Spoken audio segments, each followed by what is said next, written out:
pretend I'm looking a bit different, so I'm now wearing my In Limbo hat. So I don't know how many of you have heard about the In Limbo book project. So hopefully after tonight we'll have a few more hands and fingers, etc. So this is it. This is it, and there are leaflets. I hope still some more on the table, if not I've got some here. So what is In Limbo? In Limbo is first of all, it's a project. Before it was a book, it's a project.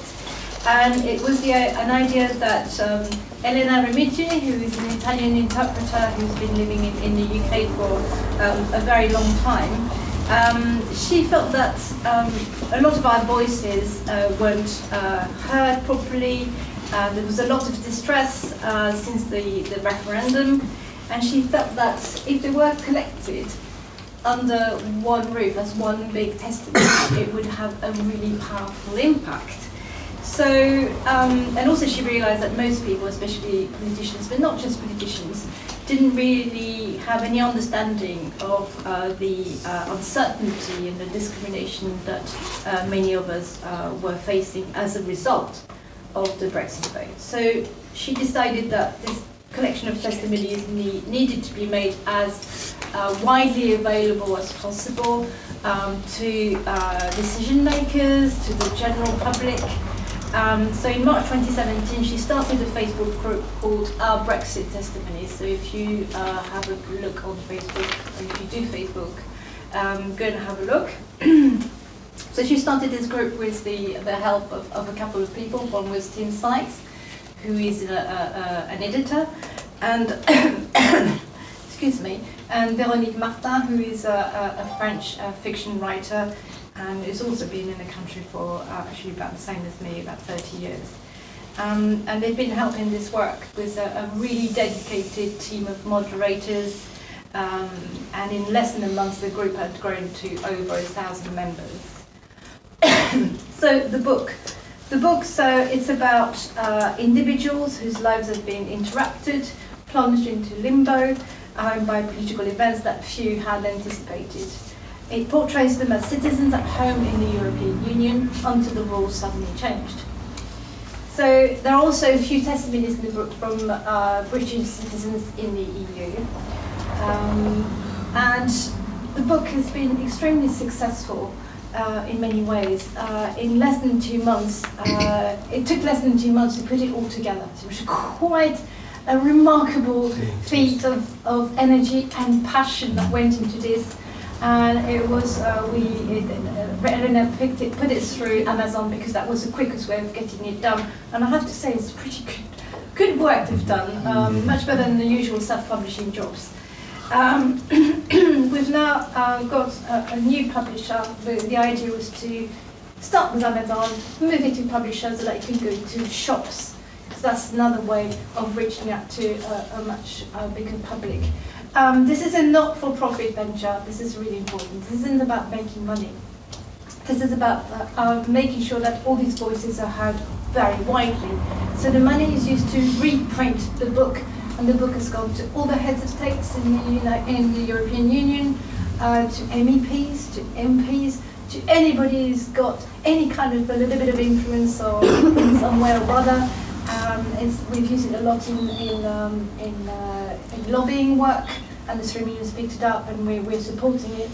I'm involved in it just as me, not as a 3 Million person. I describe myself as sort of pom-pom girl on the project. I do a bit of background work and send forms and all this kind of stuff. There's also a companion blog to the book, because obviously we were inundated with offers of testimonies, and we still are. So those that couldn't make the book, because the bigger the book, the more it costs to make, to produce, sorry. And so the blog is one way of making sure that a lot of these voices are still heard in an appropriate fashion. So now, without further ado, I shall read you a few testimonies. Some are very short and some are a little bit longer. And but don't worry, Virginie, we won't be here tomorrow. We're definitely going home tonight. Well, not me, because I come from Bristol. So, first one is from Veronique from France. It's not the Veronique Martin, it's another one. I cried at the dentist today. My dentist is lovely and my teeth are okay. I don't cry easily, and that really took me by surprise. But he asked me kindly how I had been since our last appointment 6 months ago, and I told him what Brexit has meant to me and my husband. After 30 years of life in this country and 27 years married to a British citizen, I am not entitled to permanent residency. This is because I've never had the comprehensive sickness insurance, CSI, illegal according to EU standards, and which is only now being imposed as a necessity. I told him about feeling betrayed, let down, and abused by the government who did not do the human and moral thing by us and our families, and who also betrayed and let down the Brits in relationships and marriages with EU citizens as well as with the Brits living in the EU, who are now reduced, as we are, to mere bargaining chips. Then suddenly, in the silence of this room, with his kind and bemused eyes on me, lying on a chair as on a psychiatrist's sofa, I heard my voice break and tears started rolling down my face. I felt mortified, but it made me realize the amount of stress and sadness I had been carrying inside for the past 8 months. I know that sadly, my fellow EU citizens here feel exactly the same.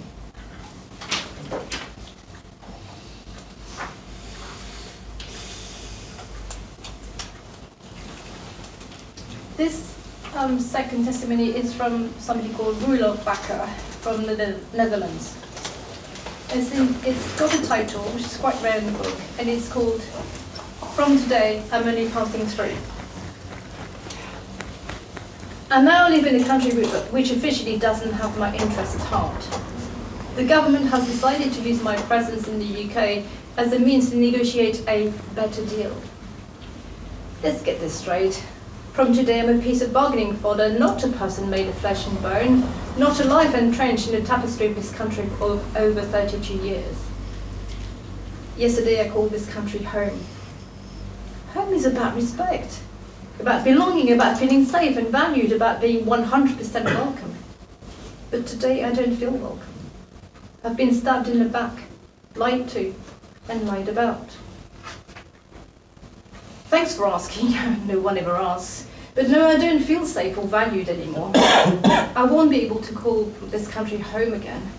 It's a broken home, and it's breaking my heart. From today, it's just a place I live in.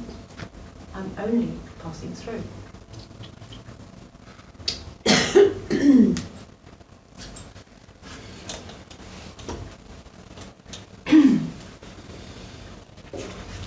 This next one is from Sam Schwarzkopf from Germany. I decided to stay in Britain after coming to attend university, first as an undergraduate and then to do a PhD in neuroscience. Got a job as a research scientist and I fell in love with a British woman. In 2013, we got married in Edinburgh, where her father was born. I wore their family tartan to our wedding. I had always put off applying for British citizenship for various reasons, but when the EU referendum was announced, I knew I wanted to do it. I had lived here so long, had contributed to the economy and integrated into society. Yet I wasn't even given a voice in the most momentous votes of our generation. No more taxation without representation. Got together the required documents, passed the citizenship test, and was ready to go through with it. Except that I then learned that I needed to get the permanent residence card first. This was in March 2016. The requirement for a PR card had only been introduced 6 months earlier. You can imagine how I cursed my tardiness. You've probably heard already of the infuriating 85-page PR application and its requirements for additional documentation. To make a long story short, my PR application was rejected because I did not include my passport. The letter from the Home Office also told me to make arrangements to leave the UK. My case has since then been covered repeatedly by the news media, such as The Guardian and Independent. Lots of foreign news organisations also wanted to interview me about it. Unfortunately, all this news coverage tends to present a quite distorted picture. As I said, I applied for the PR card in March 2016. I was rejected in June, a week before the referendum. All the news articles saying I anxiously sought to secure my right to stay after Brexit are wrong. At the time, nobody, not even Nigel Farage, thought Brexit was actually going to happen. I applied for PR because I wanted to become a British citizen. And that was because I believed this country was home. However, for the past year, I have felt increasingly unwelcome here. Don't get me wrong, most of the British people I talk to are just as horrified by what's happening. Many even apologized to me and said how ashamed they are of the country. For a German, this feels really weird. We're so used to always being the ones apologizing for things our countries did that aren't our fault. But the hostility and red tape of the Home Office, the utter lack of compassion and respect by the Brexiteers running this government, and the general rhetoric about Europe made me realise that I don't really belong here. I'm also pragmatic. The pound is low and the economy will inevitably suffer from the consequences of Brexit. Access to research funds and the ability to hire talented scientists for my lab will be greatly diminished. And politically, the next few years in this country will be a complete mess. I therefore decided to leave. This place is no longer my home. Perhaps it never was. It's no secret that on the whole, the British have always been sceptical about the EU. This was partly driven by the distorted and offensive tabloid press, but I believe there is also a latent xenophobic streak in the national psyche here. Some people, including Remainers, just can't seem to get over the idea of what people can be at home in a country where they weren't born. Whenever I say that I will leave, they automatically assume I want to go home. I have no great desire to return to Germany after I spent most of my adult life in Britain. Where do you think my home is? I admit there is part of me that will always feel connected to Lake Constance, where I was born. But I believe that home is where you take it. I'm ready for a new home in a country that treats its immigrants with respect and where I can be happy again.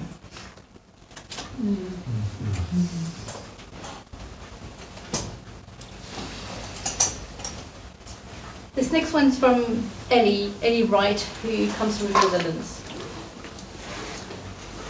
In 1966, I married someone in the British Army who was stationed in Germany. He was posted back to Britain, where I have lived since 1967. Before moving to London, I had been working as a multilingual secretary in Amsterdam and also for a while in Germany. On arrival in London, it was easy to find a good job in the European office of an American company. Although I enjoyed working in an international setup with colleagues from the USA, France, Netherlands and the UK, it was a culture shock coming to the UK. In the late 60s, London still had many bomb sites. It was dirty, damp and grey. I was homesick for my family, my friends in Amsterdam. After 3 years, I had a lovely, healthy little boy, but my marriage was difficult and it didn't last. In 1974, I took my courage in both hands and became a single parent. I could not return to the Netherlands with my son because of custody arrangements, and I had to make the best of life in Britain for my son and myself. Without any family nearby. However, with the help of a few good friends, some offering shelter and others practical assistance, and the long-distance support from my parents, sister and Dutch friends, I was eventually able to find somewhere safe to live and a job in the local NHS hospital, with a creche for preschool children. It broke my heart to leave my precious son there while I was at work. However, before long, the children of my mostly foreign like me colleagues, nurses, doctors and therapists at my place of work became my son's friends, and I in turn became friends with many of the parents. Just before I left the NHS, after about 7 years and totally unexpectedly, I met someone who wanted to spend the rest of his life with me, and the feeling was mutual. We got together in 1981 and never looked back. Life wasn't always easy, but the three of us were together, loving and secure. Both my husband and I worked hard, he in the NHS, I in public housing. I had become totally immersed in British culture and its way of life. While working, I studied part-time All Staff Finance, initially with the Open University, then a part-time MA at the University of Kent, and later in 2000 a part-time BA in Visual Arts at Chesley College of Art. Although my heritage is Dutch, I love living in Britain. I identify more with the UK than the Netherlands. However, I still have a Dutch passport. It never occurred to me that at the age of 75, and having lived here for 50 years, being Dutch could only one day make me the other. Not because I felt different, but because others might start to see me differently. The lead vote came as a tremendous shock to me. I woke up at 4 a.m. on the 24th of July and thought to just quickly see the result of the referendum and then go back to sleep. I can honestly say that I have hardly had a good night's sleep since. I wake up after 2 or 3 hours sleep, actively worrying about where to find proof of my 50 years of life and work in Britain. And even if I were to get PR, for how long would that keep me safe? Because I'm a widow. My Dutch passport would be taken away from me if I obtained British nationality. According to the Dutch authorities, my 30-year marriage has supposedly been dissolved because of my husband's death 5 years ago. The fact that he's buried nearby, that my British only son lives nearby, all my friends and support systems, and the people I give support to are here in the UK, seem to suddenly count for nothing. This is only a potted history and may sound negative. However, although I do not know what the future holds, I shall fight to the end to help and bring this divisive and ill-thought-out Brexit madness to an end.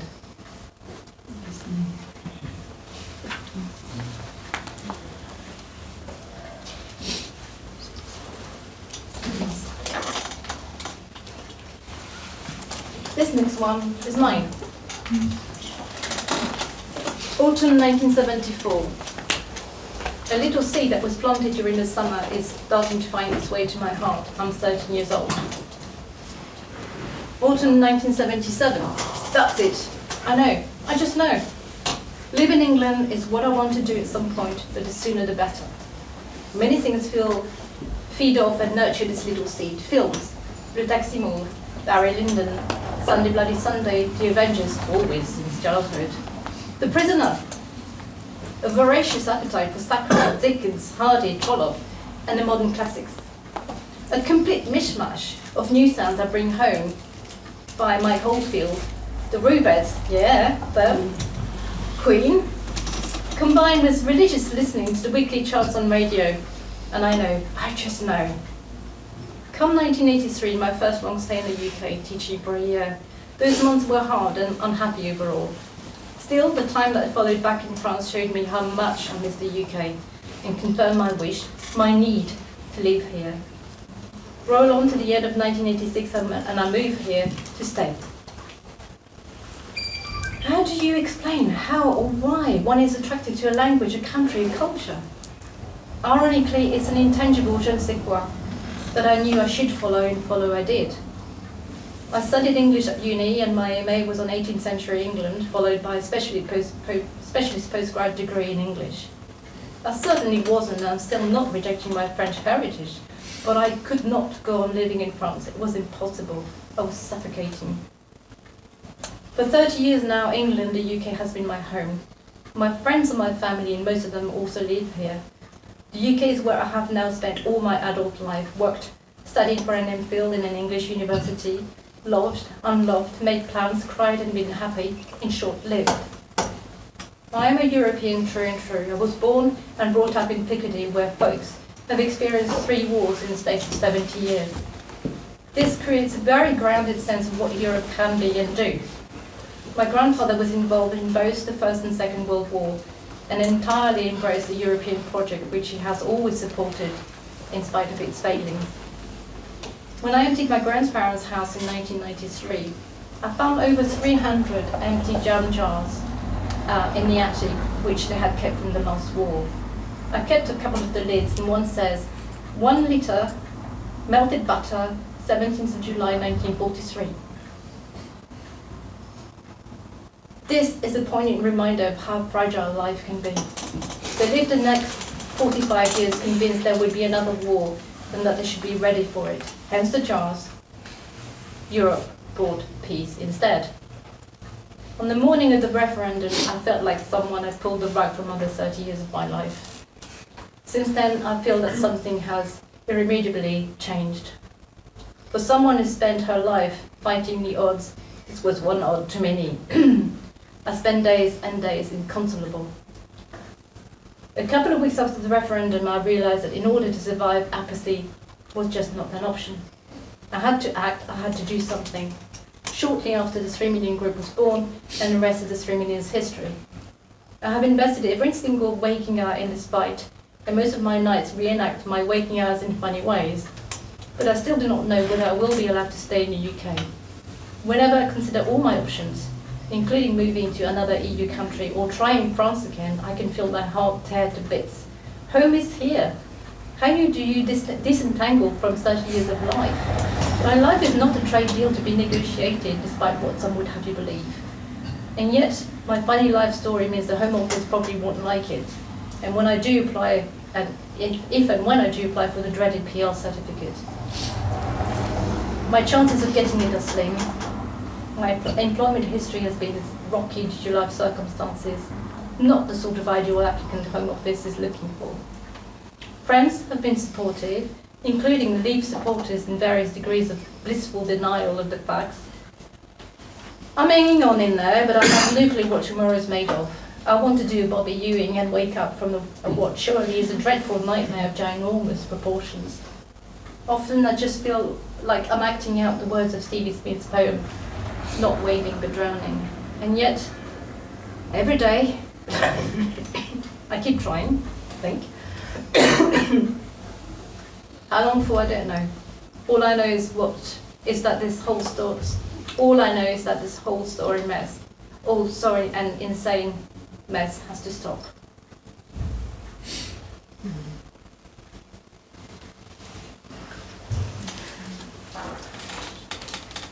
How many more do you have, Anne-Laure? One long, one short.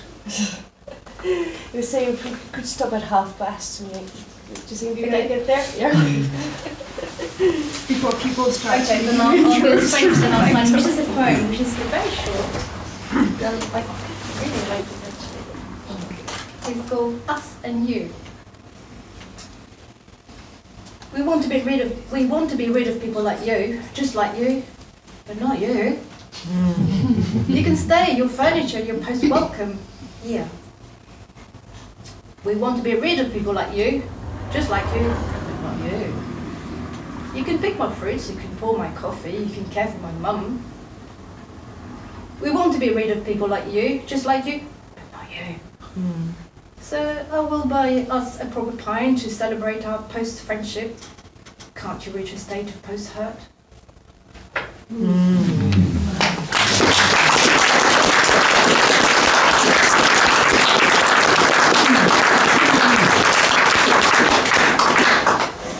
Do you have any questions for Liesbeth and Anne-Laure, or do we want to just keep on chatting in small groups about that? We probably have the room for about 15 minutes more. Just one thing, there's going to be a sequel to In Limbo, which will be a dialogue between, we'll bring in British citizens in the EU, and it will be called In Limbo 2, not 2, but TOO. Would you explain how to get hold of the book as well? So the book is it is available on Amazon or through Byline, and hopefully at some point we're hoping it will definitely go into the shops. It's quite a long process. It's something we don't have that much control over. It's available in the European Partners gift shop though. Thanks to Seb Dance, the Labour MEP, he's been very good. He knows his team, so we managed to get it in place, which is something. I know it's a bit far away to get it. Fin Road, the publisher. To get it, you can get it from Cinefin Road, the second edition. Yeah, so there's a new edition. So when we moved to a publisher, we managed to incorporate a few new testimonies to refresh and keep it up to date. And it's pretty much the same. So more opportunities to get it. Yeah. Do you want any more people writing in Limbo too? Yeah, I mean, Writing we in just law. literally just started this process. So go to the if you do or know somebody who's on Facebook, go to the Yeah. Brexit testimonies. Our Brexit There will be testimony. some information. So it's really fresh Yeah. decision. So it's a lot of work. So. Yeah, I suspected lots of people were working with me. Thank you so much for speaking to us today, for coming here, for spending time with us. And I think it was a very nice, informative evening, and that we can really go on later with lots of things. Sadly, not all positive, but a lot more informed Real. than we were before. Yeah. Just like, I mean, I don't mean to make it sad. I had a couple of people leave earlier. She's French and she was in tears, and they're moving back. They live in Streatham, they're moving back next summer. She's put her foot in it for the sake of a family. And that's an 84 Europe group member. So there we go, the situation we're in, and I think it's important that everybody spreads the word as much as possible, because it's as much as anything an awareness-raising event, and we need to keep on going with this. For the record, our MP here is not aware that there's a problem at the moment, so write to her, please. Say that you came to this event, and that you're upset, and that you want changes. And thanks again for coming tonight. Thank you.